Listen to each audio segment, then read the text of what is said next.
todos.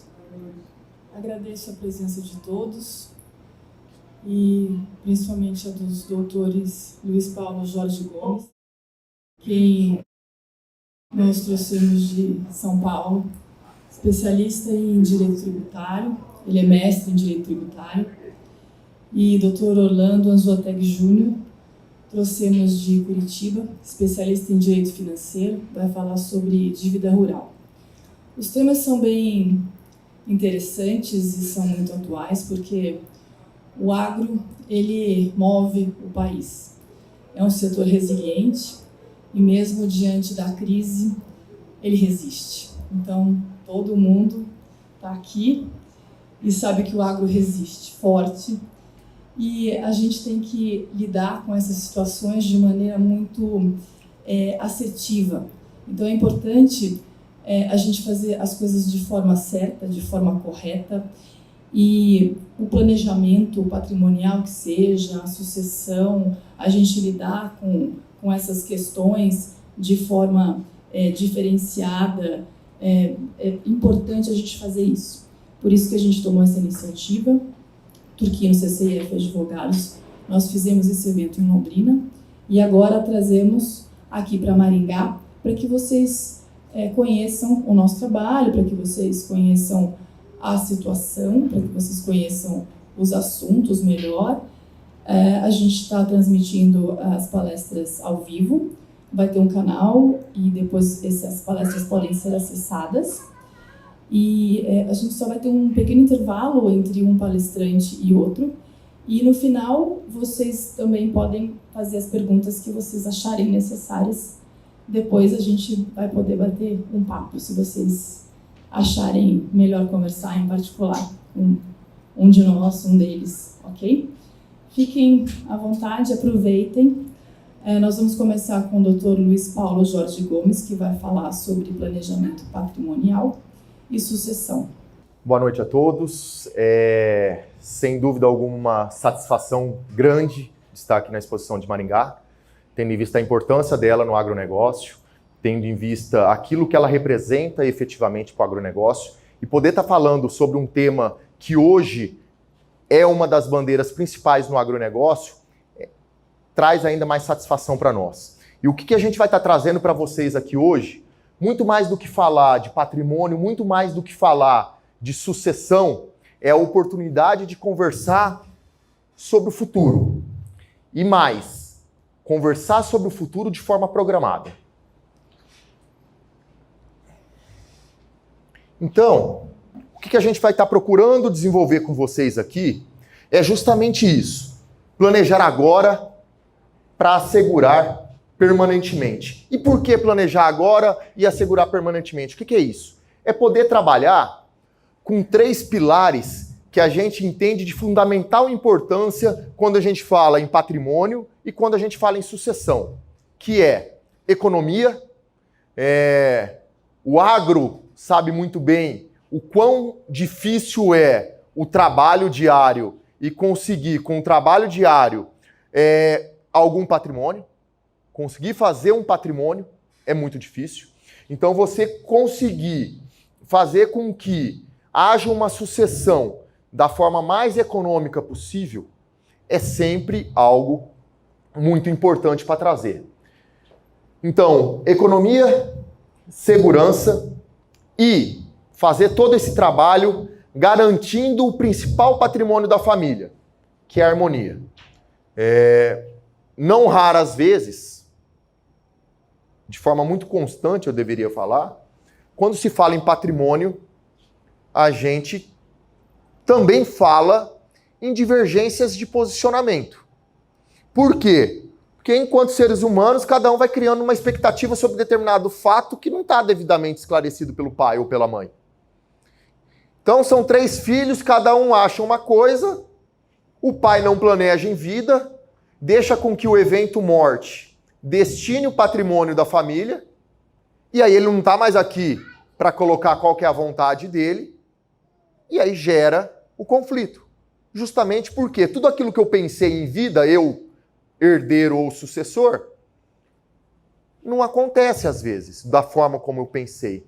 Na forma que, no instante que não acontece, gera trauma e o trauma gera discussão.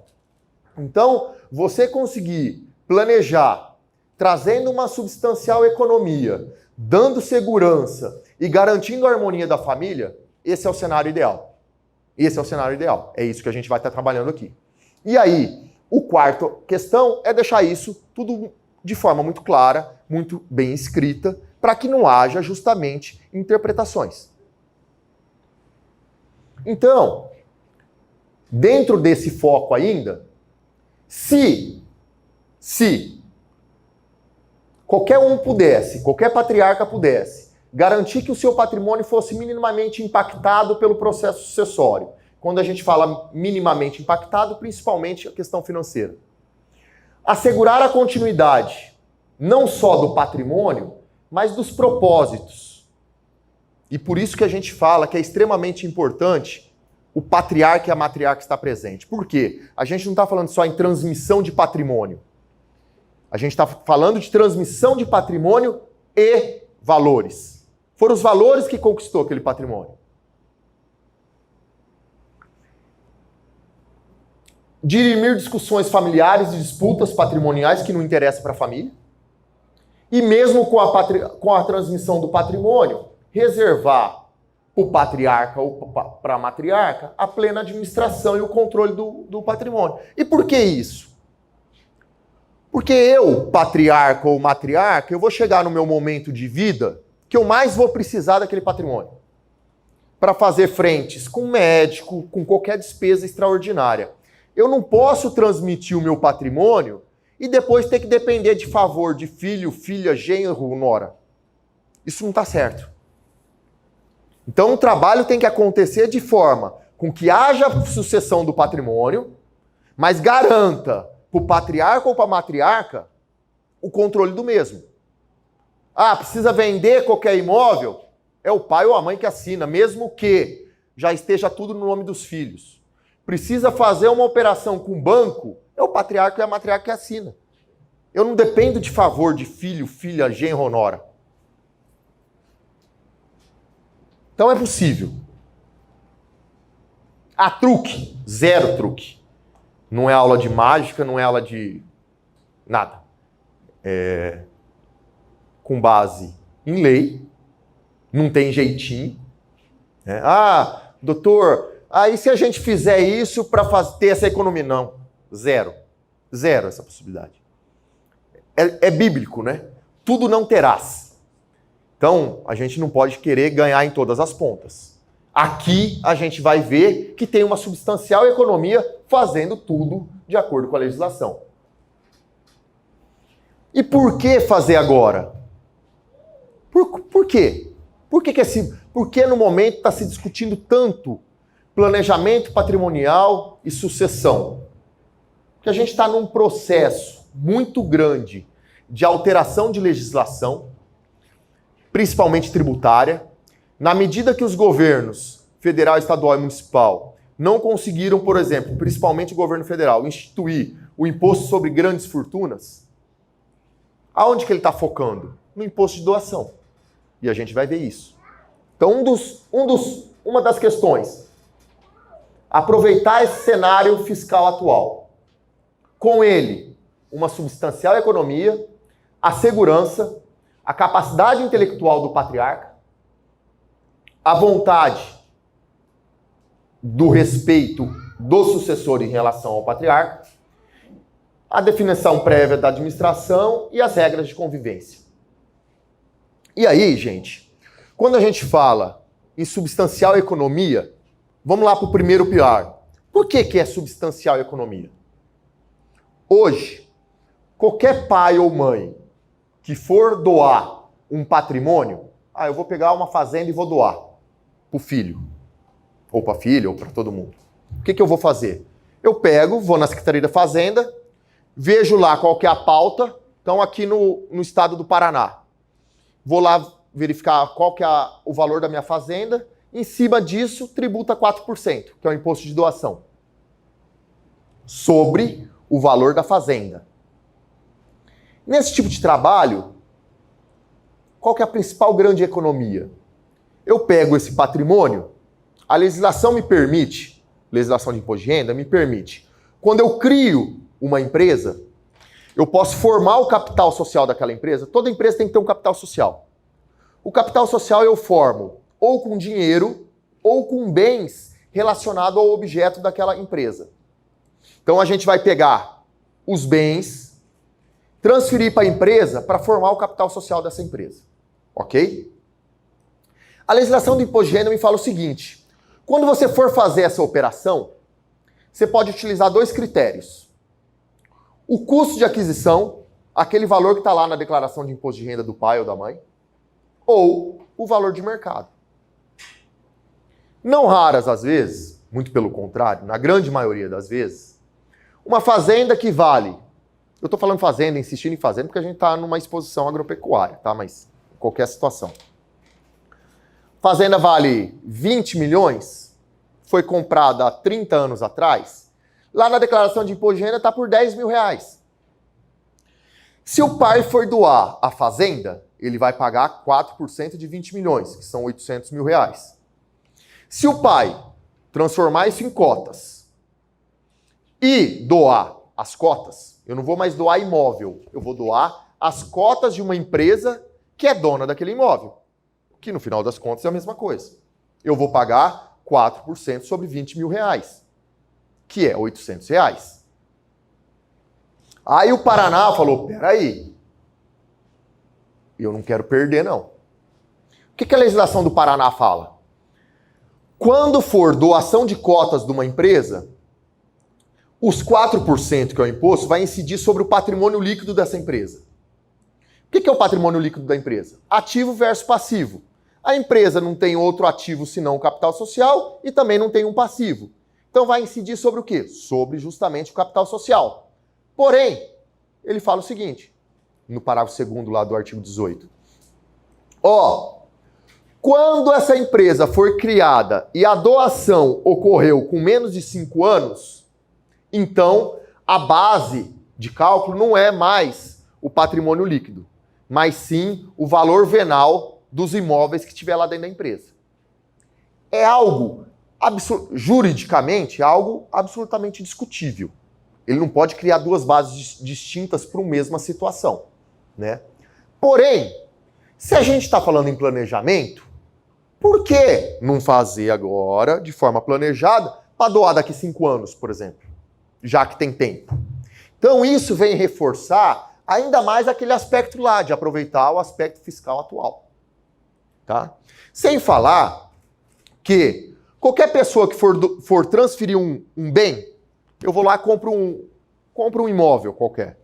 Para eu transferir ele para uma outra pessoa, essa pessoa vai pagar normalmente 2% de ITBI na prefeitura. Grande parte das prefeituras cobra 2% sobre esse ITBI, que é o imposto de transferência. Tem um artigo na Constituição que fala o seguinte: quando eu transfiro o bem da pessoa física para uma pessoa jurídica para formar o capital social dela, e desde que a atividade preponderante não tenha relação com a atividade imobiliária, compra, venda, incorporação, esses 2% não é devido. Então é mais 2% de economia. E aí a gente chega em qual conclusão? Hoje, um estudo da FGV. Um inventário custa no Brasil, em média, considerando as diferenças de região para região, de 10% a 15% do patrimônio. Ou seja, o evento morte, além dele decidir o teu patrimônio, você não coloca vontade nenhuma sobre ele, por mais que a gente queira. Ele vai consumir 10% a 15% daquele patrimônio, vai embora. Com custas de processo, imposto, advogado, sem falar que se tiver qualquer briga entre herdeiros, o processo vai se arrastar e aí quem mais vai ganhar é o advogado.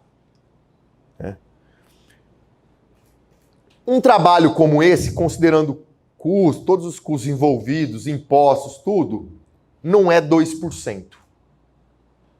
Ou seja, a gente está falando de uma economia mínima de 8% sobre o patrimônio.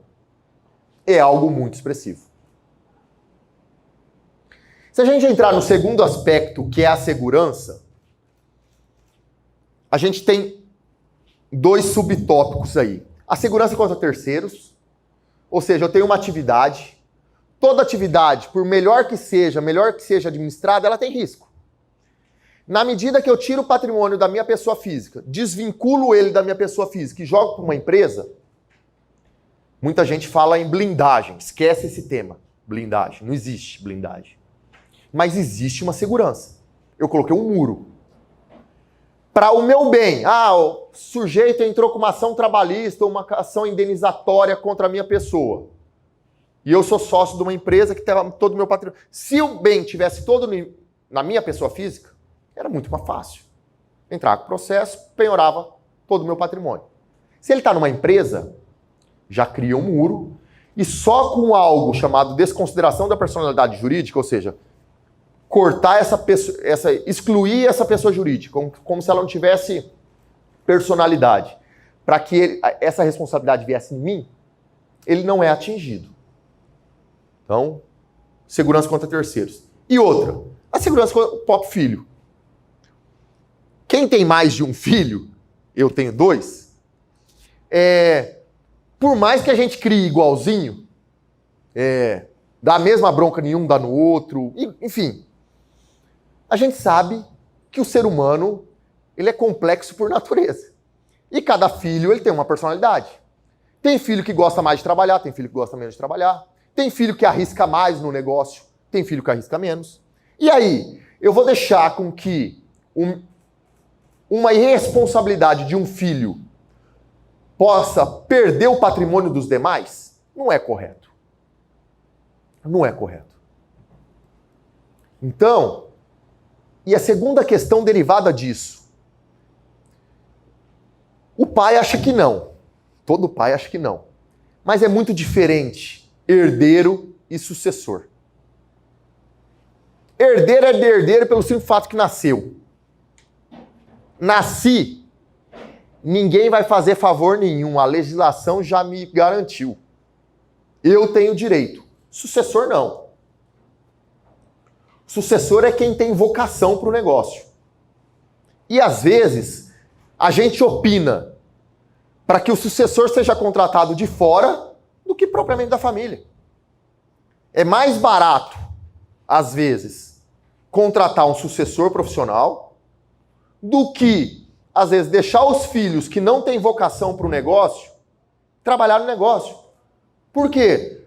Porque os filhos que não têm vocação para o negócio vão trabalhar sem paixão, pode ter depressão, porque vai estar fazendo uma coisa que não gosta, e vai estar perdendo dinheiro.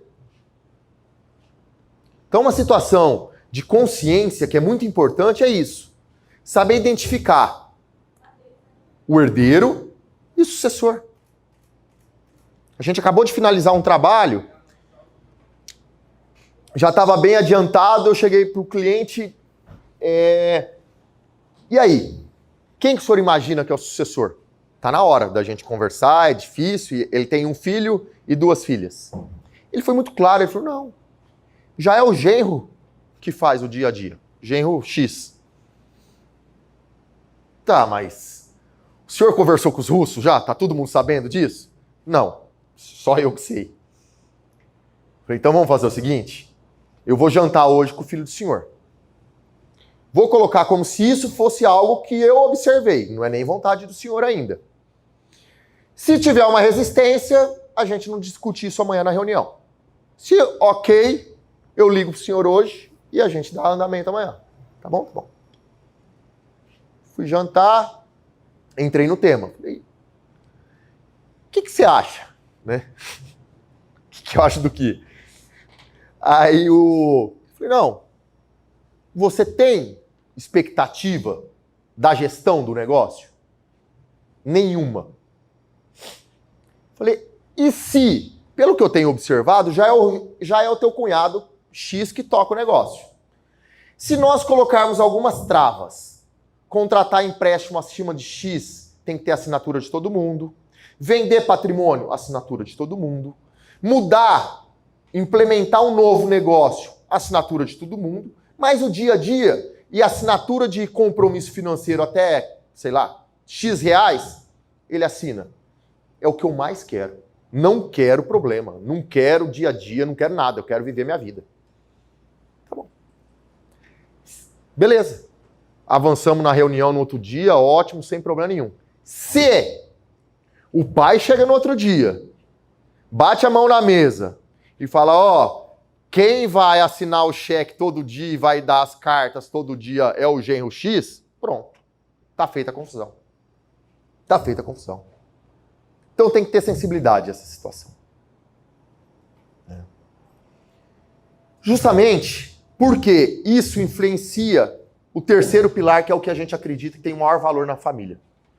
Que é fazer tudo isso preservando o almoço de domingo. Que é difícil. É difícil.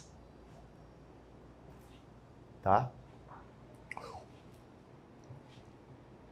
E aqui, gente, é muito importante algumas situações, né?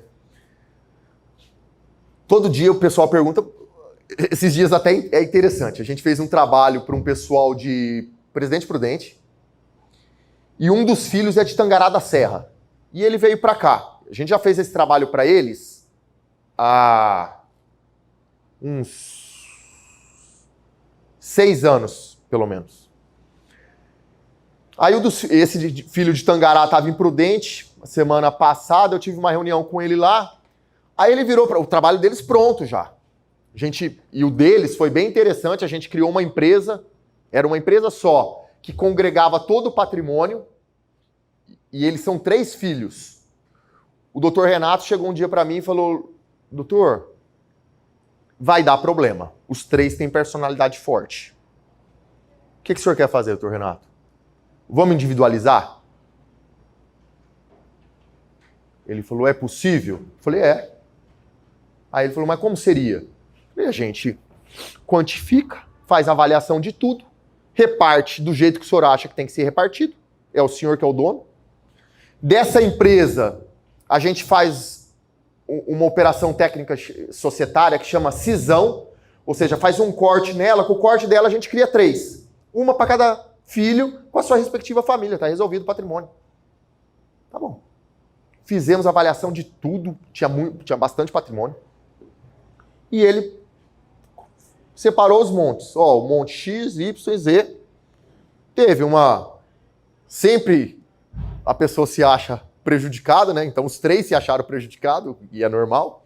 Mas o patriarca estava lá. E aí, por mais que se ache prejudicado, com o patriarca e a matriarca junto, respeita. Pode até achar que foi prejudicado, mas respeito, porque é a vontade do meu pai. E aí o Zé Renato teve agora, ele virou, já tinha acabado tudo, ele falou, doutor, minha esposa pediu para perguntar se esse trabalho que a gente fez é a holding. Tem gente que até fala estranho, eu coloco o nome, fala outros nomes, né? E isso é holding? Isso é uma parte da holding. Holding, o que é? Holding é uma empresa que congrega em si uma amplitude de patrimônio, seja patrimônio imobilizado ou um patrimônio operacional. Mas ele não se esgota na holding. E isso é importante a gente saber. Por quê? Porque tem toda essa fase. Tem toda uma fase preparatória de conhecer o patrimônio, a família, para verificar a vocação do patrimônio. A gente teve um trabalho, o primeiro trabalho que hoje a gente tem muito trabalho na região de Dourados ali. E o primeiro trabalho que a gente foi indicado lá foi do lado de Dourados, que é Rio Brilhante. A gente teve em Rio Brilhante uma reunião muito boa, esclarecemos tudo que eles tinham dúvida, pediram para eu fazer uma proposta de trabalho, fiz a proposta de trabalho, acertaram, tá certo. A hora que eu estava indo embora, esse seu José virou e falou, doutor, eu só preciso pedir uma coisa para o senhor. Eu falei, o que, seu José? O senhor finaliza esse trabalho em 1 mês? Eu falei, seu José, em 1 mês eu não conheci nem a família do senhor, quanto mais o documento, o patrimônio. É impossível. Não, doutor, eu preciso, porque tem uma situação X. Eu falei, seu José, não adianta eu prometer para o senhor que eu não vou entregar. E aí depois o senhor vai ficar bravo comigo. Doutor, mas tem um advogado de Campo Grande que faz em 1 mês. Eu falei, seu José, ele tem mais competência que eu. Eu não faço. Antes eu quero conhecer a família do senhor inteira, quero saber qual que é o propósito do senhor em relação aos filhos. Depois eu quero conhecer o patrimônio individualizado para saber como que a gente vai organizar esse patrimônio. Não tem jeito. Mesmo se eu vou abandonar tudo, vou ficar um mês morando aqui com o senhor. Não tem jeito. Ah, doutor, então o senhor me dá licença, eu vou dar um passo atrás, esquece que a gente tinha já acertado o contrato e eu vou fazer com esse pessoal de Campo Grande. O senhor José, fica à vontade. E muita gente fina esse pessoal. Deu uns 2 meses, 3 meses, o seu José me liga. Doutor, quando o senhor vai vir para cá? Eu falei, seu José, daqui uns 10 dias eu tô com uma agenda aí em Dourados. O senhor vem conversar comigo? Eu falei, lógico. Mas tá tudo bem? Não, tá tudo bem, tá tudo bem. Tá bom. Aí fui lá. Para resumir a história, porque a história é grande. O advogado que fez em um mês, logicamente, não se preocupou em conhecer o patrimônio. Pegou esse caso que eu citei de patrimônio com valor baixinho. Ele vendeu uma fazenda. Ele tinha uma fazenda muito próxima da cidade que estava no imposto de renda dele por R$10.000. Pegou e colocou ela por R$10.000 lá dentro da empresa. Logicamente, pensando em economizar depois no imposto de doação. Porém, ele já tinha uma expectativa de vender essa fazenda para incorporação imobiliária. Vendeu essa fazenda por R$50 milhões. O ganho de capital, o imposto de renda que você paga na pessoa física é 15% sobre a diferença. Na pessoa jurídica é 34%. Por quê? É 15% de imposto de renda, 10% do adicional e 9% de contribuição social. Ou seja, veio uma guia DARF, o advogado mandou lá para ele de presente uma guia DARF, de 34% sobre R$49.990.000. Algo perto de R$20 milhões, acho que é isso. 17 milhões de reais. E ele tá desesperado. E aí dá vontade, né, de... O senhor tá vendo por que eu não falei pro senhor que não dá pra fazer em um mês? Mas tadinho, ele tava desesperado, você vai... Aí, seu José... E qual que é o grande problema disso? Que aí dá mais dó ainda. Ele tinha comprado essa propriedade em 1965. De 88 para baixo, a cada ano que decresce, você ganha 5% de ganho de capital. Ou seja, de 68, quem comprou propriedade rural abaixo de 68, antes de 68, você consegue atualizar ela 100% sem pagar R$1 de ganho de capital. Nada, zero. E ele tinha comprado em 1965. Ou seja, ele não pagaria nada de ganho de capital. Porém, já tinha escriturado. Qual foi a única opção que a gente teve? Seu José, será que a gente consegue conversar com o comprador e ele espera 3 meses? Por quê? Não, porque aí a gente faz uma redução no capital social da empresa, tira ela de volta e vende como pessoa física.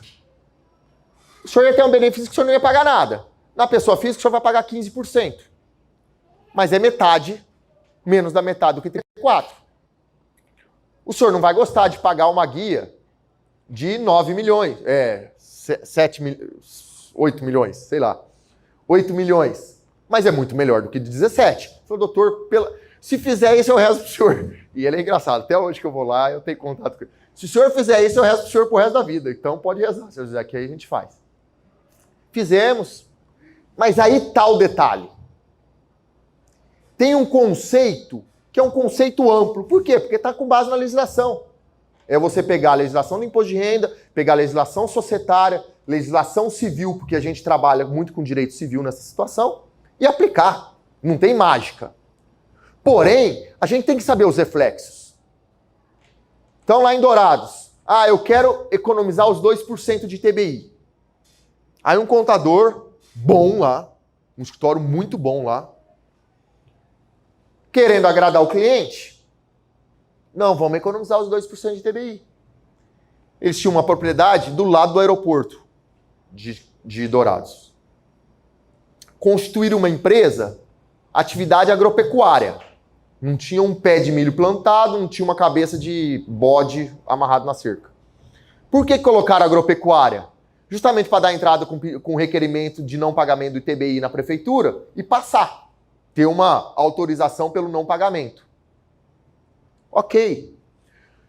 Só que quando não é uma atividade de incorporação, ele vai para o ativo fixo da empresa, não vai para o circulante, que a gente fala. O circulante é como se fosse um estoque. Tá? Porém, já pensando se fosse atividade imobiliária e fosse ter incorporação, seria muito melhor ele ter jogado nesse estoque, pago os 2% de ITBI. Por quê? Porque aí a tributação, numa venda dessa área, em vez de pagar um ganho de capital de 34%, por exemplo, ele ia pagar 6,73% sobre o total da venda, que é muito mais interessante. Mas não. Economizou os 2% de ITBI, vendeu a área por 8 milhões, quis fazer um cambalacho na operação, fez um Frankenstein lá para falar que era, mas não era. Receita olhou aquilo e falou, peraí, deixa eu olhar melhor. Auto de infração de 5 milhões e meio. Ou seja, vendeu um imóvel por 8 e tomou porque tem 150% de multa no auto de infração nesses casos. Teve um auto de infração de 5 milhões e meio. Então, não adianta querer ganhar em tudo. Só que tem que saber o reflexo. Eu vou pegar uma peça aqui, vou mexer aqui, o que vai resultar? Será que na atividade, porque são duas coisas bem distintas. Uma é o patrimônio. Tem que ser tratado de uma forma. A outra, completamente diferente, que não tem nada a ver com patrimônio, é a atividade. E a atividade, ela tem um valor substancial também. Seja lavoura, seja pecuária, seja o que for.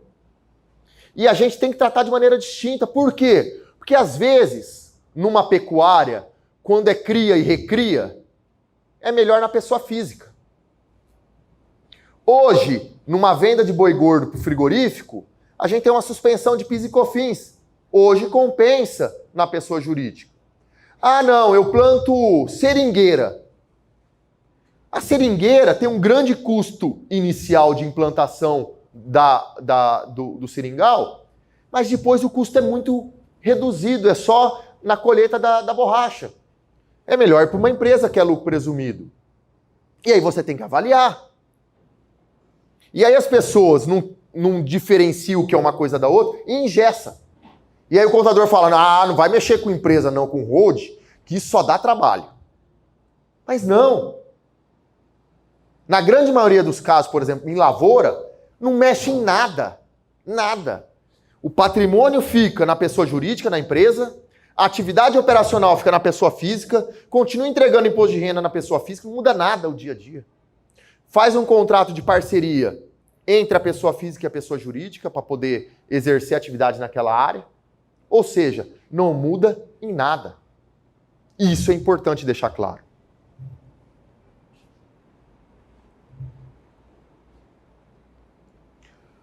A gente está falando de um tema que, por mais que se conclua um trabalho hoje, ele é dinâmico. Por que ele é dinâmico? Porque a família é dinâmica. Filhos nascem, netos vêm aí, e aí?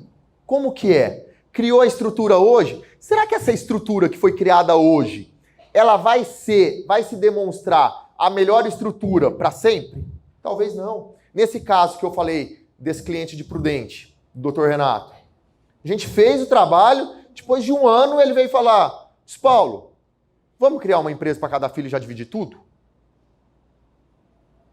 E aí é muito importante que quem for fazer esse trabalho, primeiro, garanta uma assistência pelo menos por um período de tempo para vocês. Então, eu fiz o trabalho hoje, mas o que acontecer nos próximos 3 anos é garantia minha, eu faço qualquer situação para vocês para aperfeiçoar.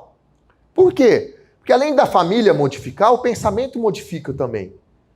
Talvez o que o patriarca e a matriarca fez hoje, está tudo bonitinho, eles começam a refletir e falam, peraí, E se a gente fazer isso? E se eu quiser mudar um pouco o meu ramo de negócio? E tem uma situação mais importante ainda. Ter uma assistência jurídica que garanta o trabalho, aí eu não estou falando mais da modificação do trabalho, alteração de trabalho. Eu estou falando em garantia do trabalho. Eu fiz esse trabalho, o Estado do Paraná entendeu que a gente fez de forma equivocada esse imposto de doação e vou cobrar esse imposto de doação do cliente. O cliente tem responsabilidade para fazer uma defesa? Não. Quem tem responsabilidade de fazer a defesa é o profissional que fez o trabalho.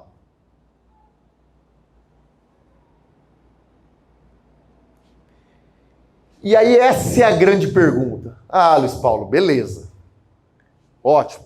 Você só falou coisa boa, né? É difícil alguém que vinha falar sobre um tema aqui que vai falar as coisas desagradáveis do tema.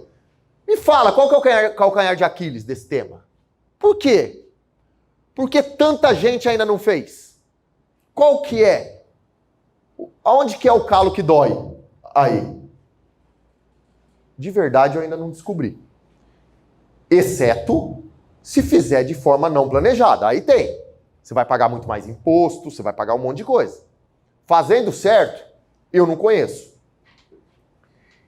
Então, é aquilo que a gente falou. Luiz Paulo, mas será que se eu for no meu contador, não desmerecendo o contador, tá? O contador é o profissional que eu mais trabalho, mais admiro, é o nosso maior parceiro em qualquer trabalho, é o contador. Mas se eu for no contador, o contador não me faz o contrato social dessa empresa e eu já crio essa empresa e beleza? Faz.